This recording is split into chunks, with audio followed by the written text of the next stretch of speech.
Good morning and welcome to Breaches in the News and What You Need to Know. I'm Doug Sokolowski with Lam Tech, and before we get started, we've got a couple of housekeeping items to review.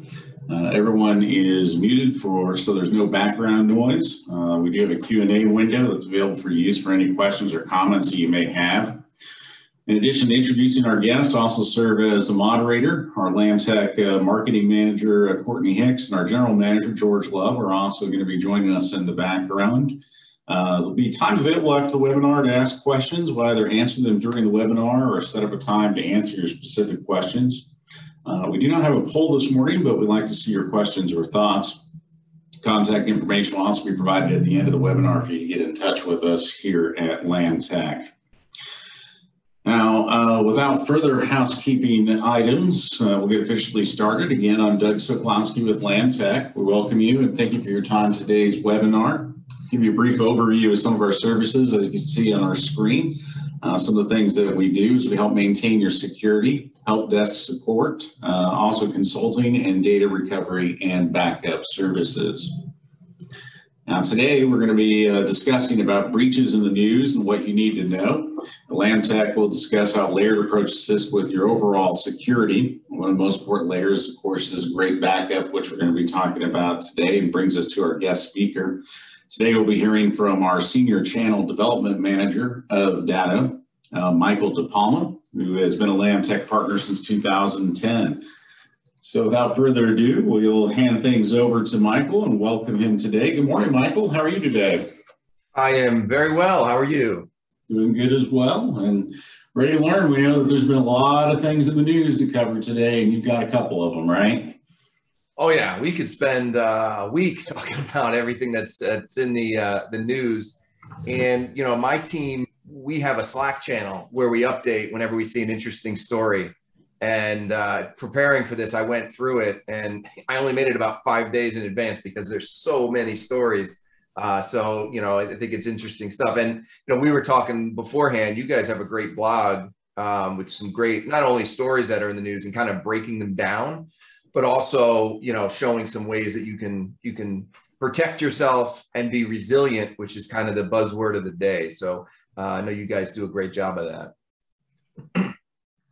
So let me just introduce myself. My name is Mike DePalma. As was mentioned, I am the Senior Channel Development Manager at Datto. So we are a backup disaster recovery company based out of Norwalk, Connecticut. So we're about 40 miles east of Manhattan, but we've got offices all over the globe. And we've been around 14 years. And my role is specifically to go around and do these educational webinars and sit on panels and do all of those types of things. So for me, I've been kind of talking about ransomware for the last 7 years. And, you know, 7 years ago, it was something in the news and you would see a big story pop up. And, you know, 2017, we saw this attack called WannaCry, attacked 220,000 networks around the world. And so that kind of made a big splash. We heard about, you know, all the different types that are out there. And, you know, what's interesting is even though we've seen such a growth in this kind of, you know, cyber attack world, the business community still is not catching up. And I kind of take a little bit of a personal offense to that because that's all I do is go out and kind of educate. So, you know, we've seen study after study show that in fact, the number of businesses that are highly concerned about this stuff is reducing. It's going down. It's going in the wrong direction. And, you know, maybe 2020 we could kind of throw away because it was very chaotic, but the criminals seized upon that kind of chaos that was going on. They're very opportunistic. So we see them finding vulnerabilities in all types of businesses and really not just the large Fortune 500 companies. And we'll talk about some of those, the municipalities that are being attacked, but they also know that the small business community is very vulnerable and very profitable. I saw a very interesting stat at a cyber security conference I was at I was back in June. And this was one of these ethical hackers. If you're not familiar with those folks, they go around and they have the skill set of a hacker, but they're doing it to show vulnerabilities and show what they would be doing if they were on the dark side. And in that presentation that they gave, they said that the cyber attack world, that industry, would be the 9th largest economy in the world. So you've got America, you've got China, you've got India. It would be just ahead of Canada and Brazil. That's how much money these folks are generating. It's almost unfathomable, the kind of money that they're bringing in from all these attacks. And they do them in a lot of different ways, but the most profitable way they're doing it is through ransomware, holding your data hostage and saying, either A, I'm not going to unencrypt it until you pay me ransom, or even scarier, I'm going to release all of this data unless you pay me some ransom. And it's very, very lucrative. And so we'll go into a little bit about, some of those stories, but also the story behind those, trying to break down the cliff notes of what these attacks are, because it is a little bit overwhelming, especially if it's not something you live and breathe every day. I try to break these stories down to my wife, and her eyes glaze over and say, I don't know, hopefully my company's taking care of it. And that's actually the wrong way to do that, because if you don't have complete buy-in from everybody within your office, you're going to be vulnerable to these attacks. Over 90% of these attacks occur not because of the brute force attacks that you might think. It's because of user error. They are finding vulnerabilities in training, in some of the password protection, and not having things like multi-factor authentication. And a lot of times it's just low-hanging fruit. So they will follow the path of least resistance. So if you can show up front that you're a difficult target, especially the small business community, they're working in mass quantities. They're working in volume. So they're going to just move along and look at that huge amount of businesses that aren't taking this stuff seriously. We do a survey every year. We found that about 28% of small businesses are highly concerned about this stuff. So think about all the white space for these criminals. That's 72% of the business community is not highly concerned. They're not putting these measures into place, so they don't have to change anything that they're doing, these criminals. They know that their business model is working, it's growing.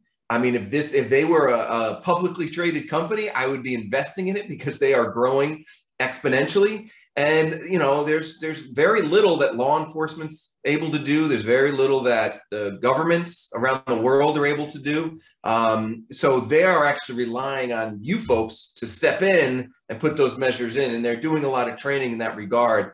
And, I've been fortunate enough recently in the last 6 months or so to present alongside a bunch of folks from the Department of Homeland Security, the FBI, some other state organizations, as well as some of these ethical hackers, attorneys that are in the cybersecurity world, cybersecurity insurance folks.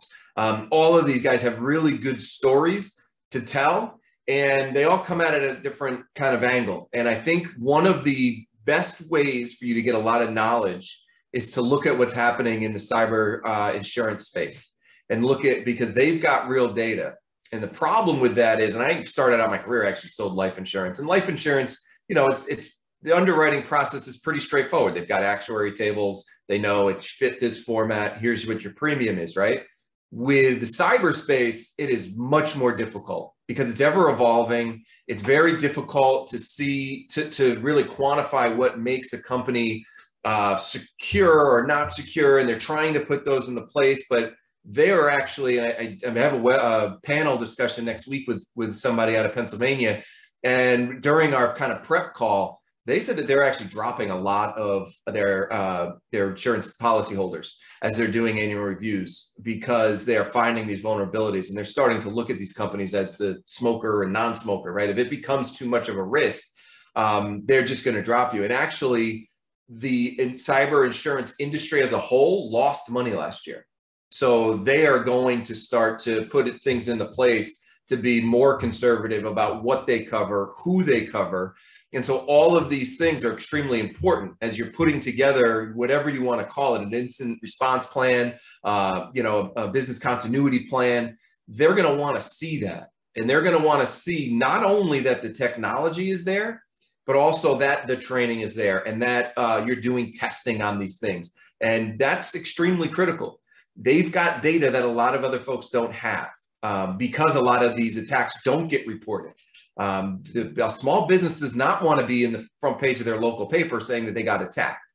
So a lot of these things are being kind of handled behind the scenes. So the stories that we'll talk about are the big sensational stories because they make the news. We've got some real hard numbers behind it. Those are all great. It's much more difficult to really quantify what's happening at the small business community because a lot of times they're just paying the ransom, or they are closing their doors in some of the scarier instances. But, I think that that's extremely, important to understand. And we'll get into that in a little bit as well. But I think when we look at the speed in which this is all happening, this is a kind of a funny tweet that came out a couple months ago, but it was in that Slack channel that I mentioned from our team. And this gentleman was a cybersecurity expert to some extent. He was preparing to do an interview, and the interview got canceled, not because they weren't interested in what he had to talk about, but because that publishing company themselves were attacked with ransomware.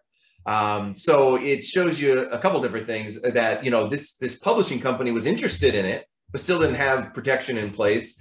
And it shows you that every single industry, again, is vulnerable. That publishing company might not necessarily have super valuable information that could be bought and sold, or the information itself being held hostage, but they can't operate without it. They're now behind the 8 ball. They had an article that was supposed to come out and it wasn't coming out. All of these ripple effects occur because of these attacks. And so when you start to try to quantify the impact of these attacks, they got to understand that it goes much far beyond just the pain in itself. That's the tip of the iceberg. The other impacts go far beyond that. And people aren't going out of business because they're paying the ransom. They're going out of business because they're not recovering their data in a timely fashion. They're down for so long that they can never catch up. And so that's why this conversation around this is very important. And I think it's important to start out to understand who are behind these attacks. And we've been talking about this ransomware as a service for a long time. It became a bigger story recently with the Colonial Pipeline attack. That was what was really talked about. That was when it really made the news. I saw a video clip circulating on Twitter and all the rest from, I guess it was last week. John Oliver did something on his show where he talked specifically about ransomware and went into detail about what this ransomware as a service looks like. And essentially, there are smart folks all around the world. Some of the best and the brightest, unfortunately, are doing these types of things that create these variants and are searching for vulnerabilities that they can exploit at a large level. And so they're doing that, but they're not necessarily doing the attacks themselves. They are just the smart folks in the think tank coming out with all these new variants, trying to stay 1-2 steps ahead of governments and cybersecurity companies and all the rest. The other piece that we do see is, insider threats, unfortunately, and we see nation states as well. There's ways to make money for these folks. These are terrorist organizations. These are enemies of the United States. One of the ways that they're able to make a lot of money is through cyber attacks. Knowing that there's very little risk of us recovering that money, and there's very little risk of them being caught, it being directly tied back to them. So when we see all these attacks in Russia, and we could even identify to some extent the groups that are behind it, we don't know whether necessarily they are directly tied to the Russian government, and it's very hard for us to do that. They very well might be. But we do know terrorist organizations are doing this. We do know folks like North Korea are doing this.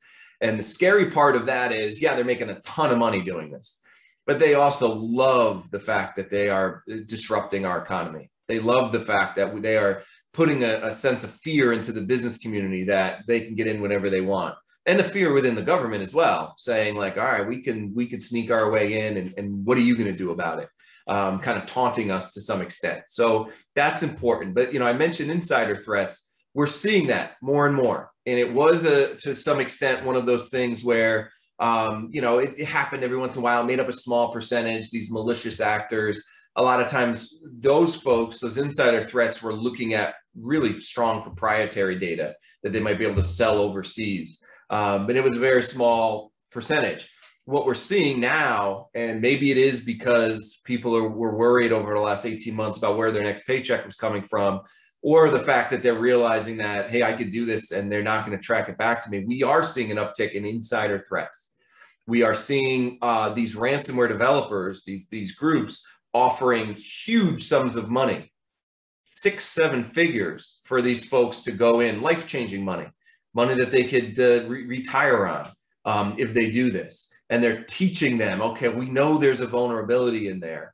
here's how you've got access to things. Let's let you go do the work, and we'll give you a big fat paycheck because we know we'll just take the remainder of that.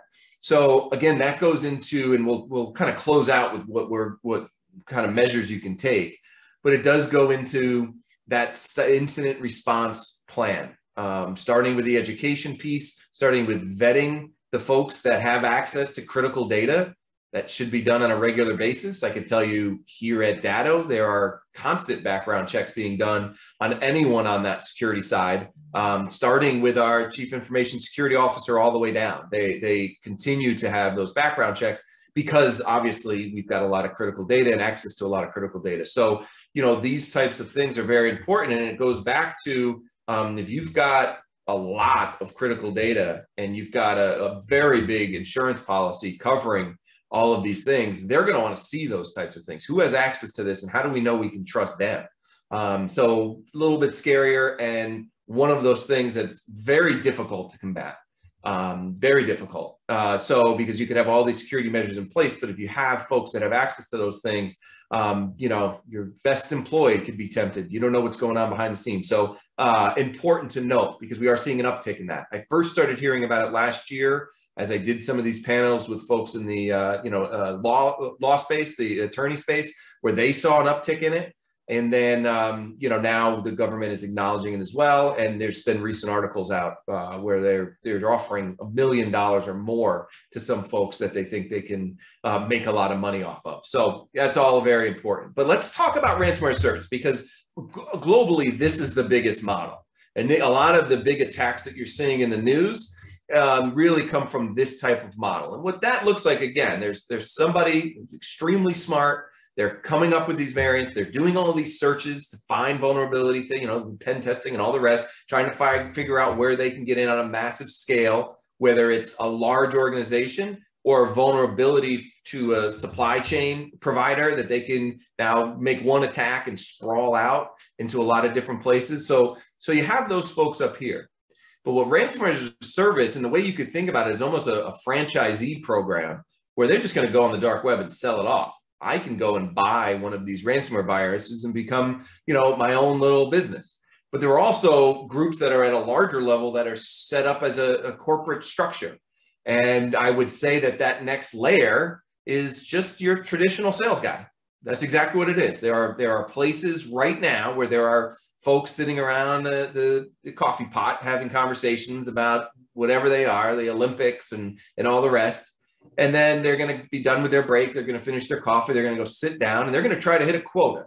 So if you're in the sales world and you've got a quota and we've got the end of the month coming up, or it's the end of the quarter, they are viewing this as a regular job, and that's how they're making money. And so when you think about those sales reps, you're going to think about, well, I could spend my entire year looking for that super huge payout, the multi-million-dollar payout. Or I could settle in and say, okay, I know 72% of small businesses aren't concerned about this. I know I could just go huge volume and blast it out basically indiscriminately, not even doing research on what they're doing, just knowing that there's a lot of very low-hanging fruit. And then I'll just make my quota that way by picking up, $5,000 here, $10,000 there. And businesses tend to pay on a more rapid basis if they're smaller, because they can't absorb some of those downtimes. And so if we're seeing the large organizations pay for ransom, that's a scary proposition, because they can absorb those types of things. Think about that trickling down. And what they always want to try to do, and we've talked about it in some previous webinars that we've done with LambTech, is they're looking at the home run hitter side of things, or they're looking at the single hitter side of things, and just either mass volume or go after the home runs. And so, that's kind of what the structure looks like. And this is the most common structure, especially overseas. Like I said, there's office buildings where folks come in with a collared shirt and punch out at the end of the day and tell their wife how well they did this week with the sales board. There's even another layer of this, especially as we see, the big corporate style folks, and that's actually tech support. They will jump in. They want to get their money as quickly as possible, especially at the small business level. They want to just get their money, get out of there. And so they will jump on and assume that most businesses don't have a Bitcoin account. And they're almost always going to ask for the money in cryptocurrency, most commonly Bitcoin, but we use thousands of these new ones popping up all the time. Ethereum is very big, so we're seeing some asks in that. But they're going to jump in and say, hey, we'll help. You don't have a Bitcoin account? We'll set you right up. Here's the link to Coinbase. We'll set you up. You can get us the money as quickly as possible. Now, the reason they use Bitcoin, again, is because it's an anonymous cryptocurrency, very hard to get tracked back to them, very hard to get that money back, to recover that money. But the problem with that is that if you follow Bitcoin, I mean, it fluctuates so fast that you almost have to overbuy the Bitcoin, because if you go and say, I've got to buy $5,000 worth of Bitcoin, and it takes a day for that money to actually hit that account, well, that money might now be worth $4,000. And now you got to go in and buy more cryptocurrency. Now, maybe it goes up, but again, it fluctuates. It's not like just putting the credit card in where that $5,000 means $5,000 or an ACH payment. So they want to get this money as quickly as possible. And the business owners want to get their business up as quickly as possible. So the help desk comes in and tries to help them out with that. We also see folks pop up as a fake help desk. Hey, I know you're getting asked for $10,000. I'll jump in and do it. You just got to pay me $5,000. When in reality, the ask was always $5,000, right? So, we're seeing creative ways for them to jump in, but they're getting into various fashions, and it's scary stuff. And again, it always comes down to the loss of productivity. And, when we talk about backup a lot, and that's the world I live in, we won't talk about products or anything here. It could be another conversation. But when you think about backups, criminals know that at this point, even the 72% that aren't highly concerned about it, most folks have some form of backup, hopefully. And so that's their first leverage, that left-hand side of the screen. We call it the recovery point objective. All right, well, if your data gets encrypted, how much data are you really at risk of officially losing? Or that data is encrypted and you never get it back, and you're going to restore from your backup. Do you back up daily? Do you back up hourly? That's what we call your recovery point objective, whatever that goal is. And it does vary. If you're a highly transactional business, that RPO goal could be as short as every 15 minutes. Some businesses, it could be a day, and that's fine for them, right? But you have to identify that. And that has to really go back to that incident response plan, identify it and say, are we meeting that goal? And most importantly, are we testing those backups? Because that's their first piece of leverage. If you don't have any form of backup, or you don't have backup that's valid, well, then, you've got no other recourse but to pay or close your doors. So they know that. But they also know that if that was their only piece of leverage, they wouldn't necessarily be the 9th largest economy in the world. What they really understand is the speed in which you can recover that data, your recovery time objective. Backups are great, but they're only as good as the speed in which you can recover them. And, I mentioned some of the panels I've been on, and I mentioned this on the last webinar we did, but it's an important stat. I was on a webinar with a gentleman from the Department of Homeland Security, giving out a ton of scary stats and stories and all the rest. And their figure, first and foremost, for the impact of an attack on a small business was $1.6 million. This is at the small to medium-sized business level. But the more important stat, and really the reasoning behind that large number, is that they found that the average length of downtime before a business is completely back up and running back as normal is 16.2 days. So on average, that star on the right-hand side of the screen is 16.2 days. So you want to talk about why people pay. How many small businesses can float that kind of downtime? Not many, especially on a competitive economy where folks are running on lean margins and all the rest. To be down for 16.2 days, not only going to cost you money in the immediate term, but also going to cost your clients or future clients. And God forbid this gets into the paper, and the ripple effects of that and the impact to your reputation within your community or within your industry. That's the reason why people pay. So they will go out and ask a small business for $10,000 and say, your alternative is to go recover your backup. And if you've never done any sort of disaster recovery test and you can't answer that question, and the vast majority of businesses cannot, because when I close out on a lot of these webinars, people will say, well, how do I know how fast I can recover? If I don't have any information about your systems or what you're using, there's no way I can answer that question. Even if I do, it's hard for me to answer that question without doing a complete test on it. So, I think that's the goal here. And that also needs to be in your incident response plan, because the insurance companies are going to want to know what their risk is. And they're also putting a lot of different clauses in there and what they cover and what they don't cover. So when you start to look at what that downtime means to your business, you have to figure out what that time frame is, but also try to quantify what that means in real hard dollars. And there's some tools out there to do that. But trying to figure out, if I'm down for a day, what does that really cost me? If I'm down for a week, if I'm down for 16.2 days, what does that really cost me? Am I going to be in that $1.6 million range? We do a report every year where we look at the smaller businesses, because most of our folks are in that space. Although, we do deal with the enterprise space. Our number, even in a small business, was $300,000. $300,000 impact from a ransomware attack. It's extremely scary stuff. And this even includes the folks that pay within that study, because there is an impact to not only paying, but how quickly, and you're not dealing with an honest business partner here, right? They might give it back to you a little bit at a time and say, oh, great, this is your down payment of $10,000. For another $5,000, we'll give you the rest of it. We're not necessarily dealing with, a reputable company here. And so when we look at those big attacks, and the biggest one recently in terms of impact to our economy was the Colonial Pipeline. And so they were impacted by a ransomware attack. They had to come up and testify about it. And really what it came down to was they didn't have multi-factor authentication in one of their systems. And it was a password that was hacked, and they got in. And ultimately, they paid $4.4 million in that ransom. But what was the real impact? Why am I still paying $3.30 for gas up here in Connecticut? Well, the impact was the fact that they were down for a week. That was their RTO. That was how resilient they were. They were down for a week despite paying the ransom. And, this applies to thinking about what that real impact was, not just to them, but again, the ripple effects to all of this. This is a great attack for the criminals. They got their money, although the government in this case was able to get some of that money back.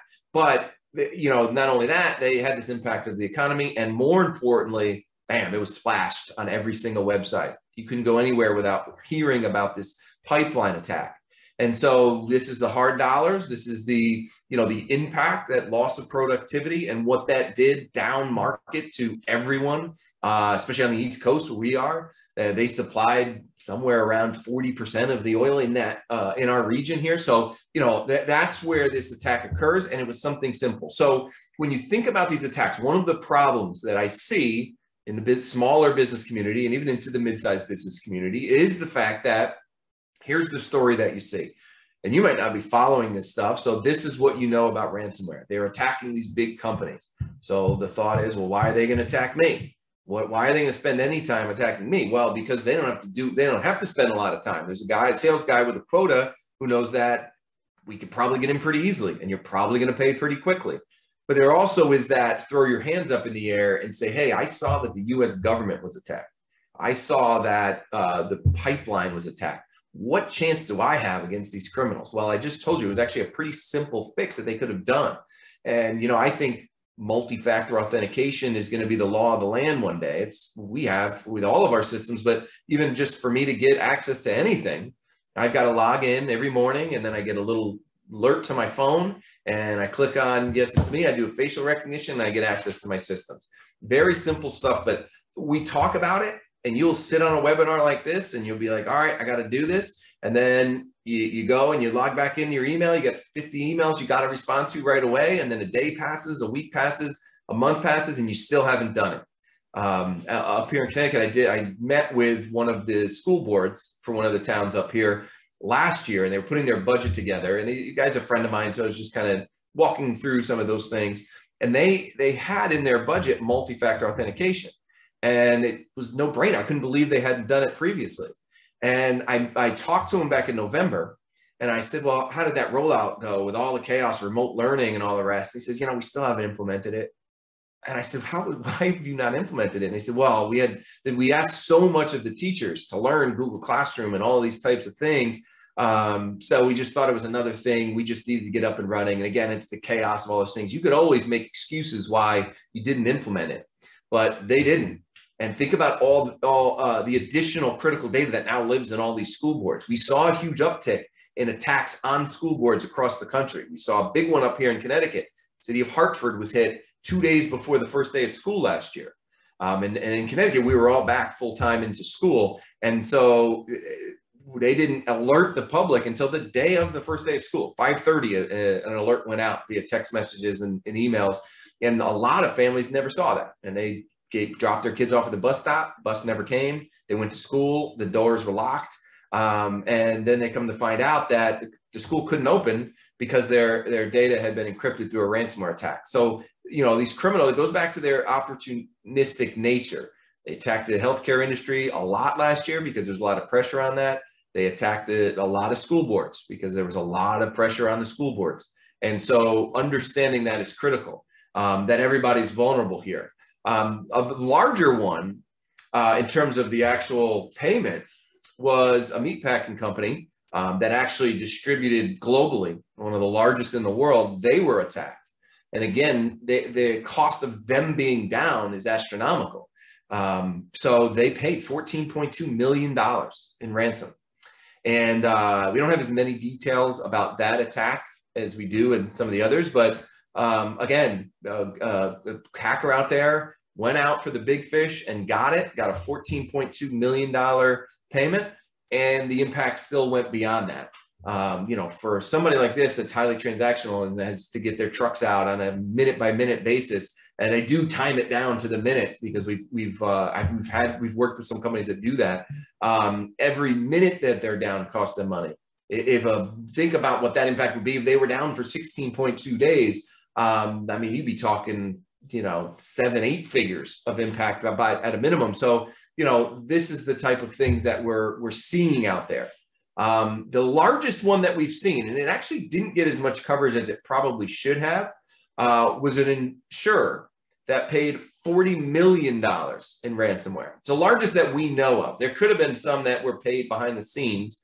Only about 25% of these attacks are actually reported to authorities.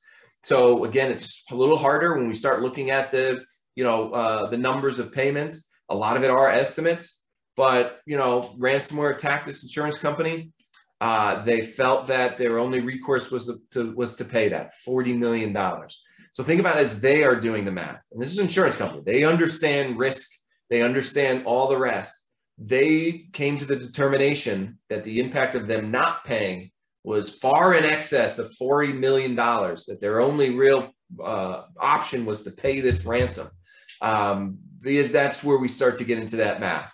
If they're making that decision, then their estimations were that the impact to their business, their company, was going to be $100 million or more, without a doubt, if they were paying $40 million, probably several $100 million, or the fact that they might just close their doors. And we do see that. We see that in surprising industries. There's a very interesting story out of a small medical offices out of Detroit. They were hit, and all of their medical records for all their patients were encrypted. And they just closed their doors. They didn't pay the ransom, and they closed their doors. And so, there were hundreds of their patients had their health records encrypted, and IT companies have to come in and kind of remediate that. So, there are just some folks that say, I can't absorb this. I'm going to shut things down.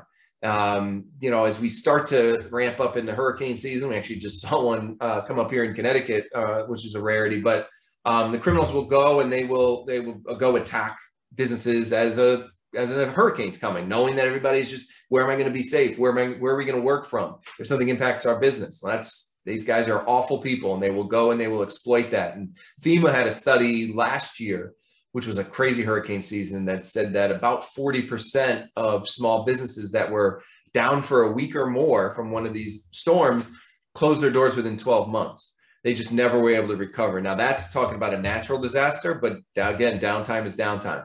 And that's why a lot of these businesses have to pay, because their only other option is to close their doors. That's just the reality of things. And so, the government has been talking about paying these not paying these ransoms for a long time. And that's been their stance. You shouldn't pay this ransom. It emboldens these folks. It's going to put a bigger bullseye on your back.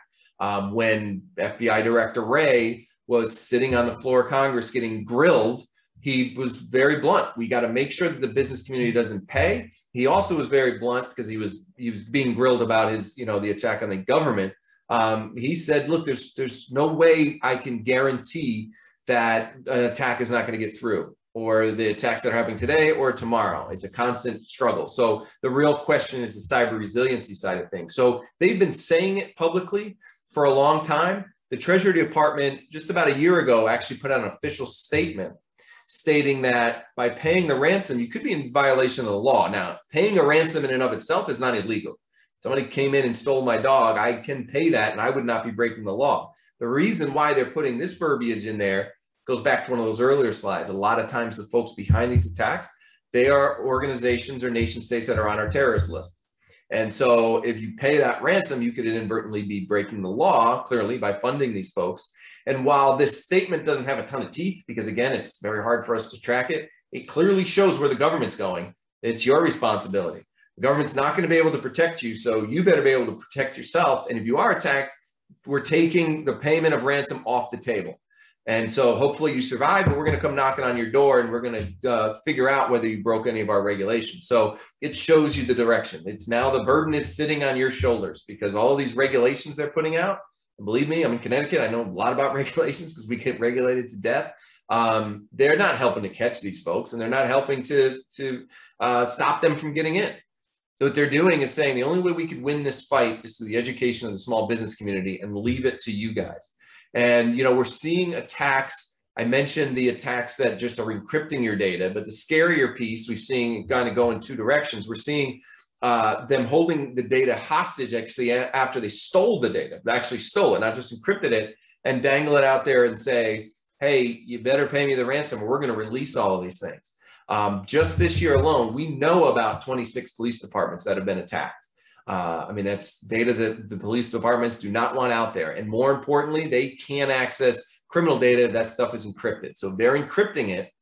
They're writing all, it's back like in the 1950s where all their criminal records are handwritten or they're typed out because they don't have access to that data. So again, you go back to the ripple effects. Other criminals love this. Go ahead and attack the police department because now my criminal records are not accessible to them. So again, it shows you where their direction goes. There's a lot of opportunity there. They could attack, and the reasoning behind their attacks is very, very widespread.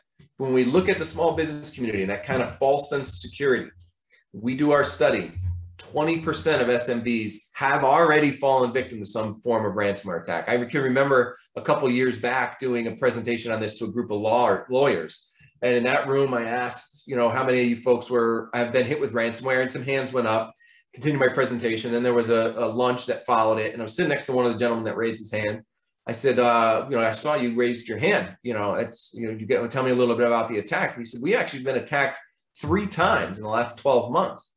I said, man, do you know how they're getting in? I mean, have you done some forensics on it? And the guy kind of shrugged his shoulders and put his head down and said, yeah, it was me. I fell for 3 separate phishing emails. So my penance was to come to this ransomware seminar to make sure it didn't happen again. Goes to that user error, but it also shows that law firm was not putting anything into place to prevent the next attack. It was, all right, just tell Jim not to click on that email. We'll do some training. We'll be done with it. Jim keeps falling for this on Friday afternoons when he's trying to get home, you know, go skiing for the weekend or whatever he's trying to do. So we're seeing that attack kind of momentum continue in the small business community. Again, the way they're getting through doesn't have to change. Phishing emails are still working. That 90+% of data loss and these attacks coming from user error, it mostly is somebody clicking on a phishing email, and they're really good. They look like every other email in your inbox, and they're going to do some research. When you hear the phrase social engineering or socially engineered spear phishing attacks, we all give so much data freely on the web. You can go to my LinkedIn today, say, okay, Mike's got his 20-year reunion coming up from Johns Hopkins. I'm going to create an email that looks like every other alumni association that Mike has gotten, email that he's gotten that says, okay, you got 20-year reunion festivities coming up. Click here to, you know, get all the information you need for that 20-year reunion. And they know I played baseball there. I get money. They're asking me for money all the time. So it's going to come from Coach. Looks like it comes from Coach Babb. Hey, Mike, hope all is well. We're trying to, you know, raise some money here. So, you know, can you send me a couple $100? And, you know, I usually donate and I'll click on something, right? But that wasn't sending me to Johns Hopkins, you know, website. It's sending me to some malicious website that now gives them access to things. So that's how they're getting in. So I think, you know, when we look at ways to combat it, and it was very important very early on was the idea that it needs to be a multi-layered approach. You think about FBI Director Wray talking about these attacks, saying, look, we're never going to be 100% safe and secure. The conversation really needs to shift from cybersecurity as a standalone to cyber resiliency. We put all these measures into place and hope that nobody clicks on these emails, or they're never going to be able to get through, or even the fact that they're going to come to us, they're going to bounce against and see, hey, we have security measures in place, and they're going to go again, path of least resistance, try to find those low-hanging fruit. But really, all the technology in the world is great. A lot of great companies. I go to these conferences and there's new security companies popping up all the time. The technology is amazing. But if you don't have the buy-in from the people, you don't have the processes in place as part of that incident response plan, you still cannot look yourself in the mirror and say, yes, I'm as cyber resilient as I can be. I mentioned multi-factor authentication. Everybody should have it. But think about it. If I don't understand how this works and I see something that says, did you try to sign in? And I don't know really what that means because it was just something my company implemented and I didn't pay attention to it. I just know I have to do it every morning. And hey, I'm off today and I saw you try to sign in. Sure, I don't know what that means. I click on it, facial recognition. Now they've got access to everything that they need. I let them in. It wasn't the technology's fault. It was the fault of the employee itself. And you go back to that insider threat aspect, and you look at who has access to what. This is an important kind of inventory you need to do. Everybody needs to have access to the tools that they need, regardless, right? But do they only have access to the tools that they need, or did you just carte blanche give everybody admin access? Not only does that impact somebody who inadvertently clicks on something, now that data can go migrate to everything it needs to, but it gives the malicious actors access to a lot of things that they might not need, but can be very valuable. And when they're dangling 6-7 figures out there on the criminal side, they say, I've got access to that. I'm a sales guy, but somehow I have access to all our financials. And at Datto, on the business development team, I don't need access to anybody's devices. I don't have access to them. And so when you look at all of that, they're going to want to see that type of stuff in an incident response plan. I can't stress enough how important it is to bring in a third party like LambTech to come in and do this with you. Understand this. Even if you're just going through, I'm going to check off all the boxes for HIPAA, whatever I need to do. That's just, if you're just checking off boxes for the sake of doing that, and okay, I bought this product that allows me to check off the box, that's just to meet a goal. That's like, it's just saying, okay, I'm going to memorize things for the test, but I'm not going to retain anything from it. It's only one piece of it. It needs to be part of this comprehensive kind of culture of security that needs to be in place. It needs to be an ongoing piece. So when you look at these columns here, if you're not checking off all 3 of these boxes, you don't have the buy-in from the people and the training involved that's needed. You don't have the processes in place to how all of these things integrate with one another. Is it kind of a cobbled together solution that nobody's really monitoring? And if you don't have the right technology in place, it evolves. We say in the tech space, we evolved 10 years in the course of 12 months last year at a necessity. And that's why we're seeing all of these new technologies coming out that are great. But did you look at security as a commodity that you went and bought off the shelf and say, oh, I saw an ad for this. It looked legit. I saw a billboard at the airport. This looked legit. And I was on XM radio and I heard something. This is great. I'm going to put this in place.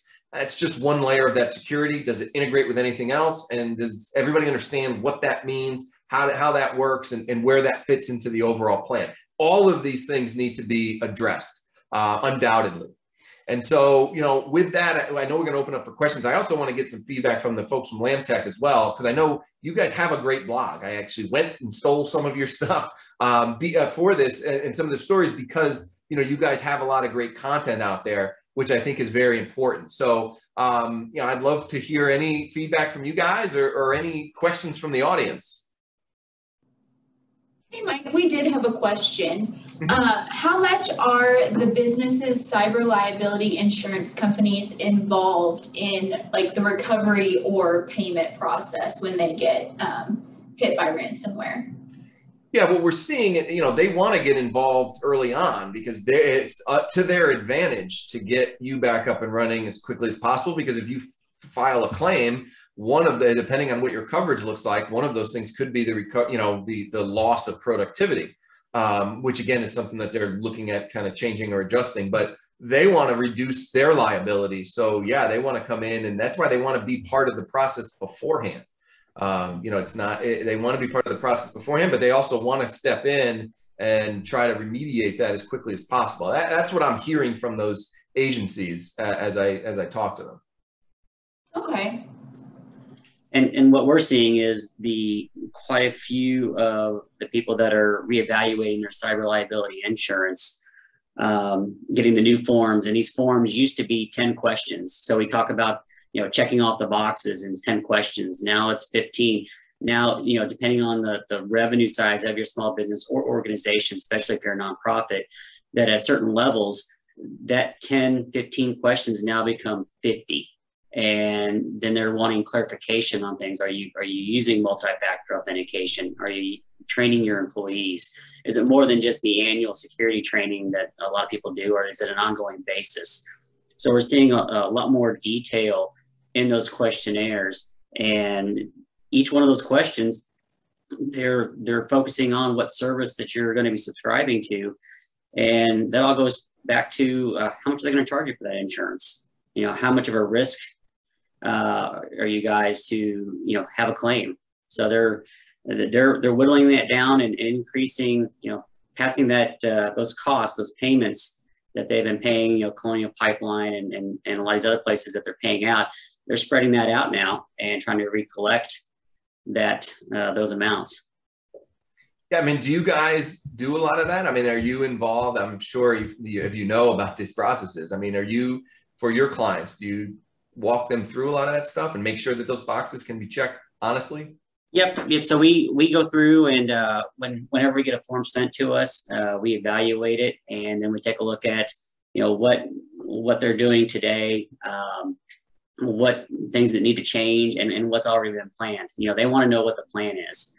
They do want to know if there's an incident response plan. They want to know is there an air gap with their backup? Is it going to one data center or two data centers, and how that backup's being managed, and what remote access tools are being used to do those recoveries. And most of our clients, they subscribe to our backup. There is an air gap.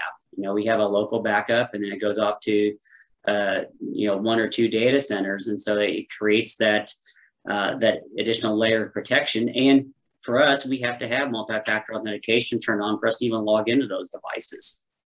And we have to respond to that on those questionnaires. So there's a lot of different things. And if there is something on there that they're not doing, then what's it going to take to get there? Because it will impact their cost of what that insurance will be. Yeah, absolutely. What I'm seeing, I mean, we're what's called a channel-only company. So we only sell through managed service providers like LambTech all over the world. And what we're seeing is that shift, honestly, with the small business kind of mindset of now that they understand it, it becomes more than, well, should I outsource my IT to who should I outsource my IT to? So these are the type of questions. I mean, we've been partners for a very long time. So I know your processes and they're very strong, but if anybody's kind of looking towards how am I going to, manage my IT, I don't know how folks can keep up with all of these changes and with all these threats without outside help. So, I mean, if I were to say one takeaway and we look at that last slide with the 3 columns, I mean, call George and his team and just have them come in. I mean, this is kind of a no-brainer to come in and do these kind of assessments.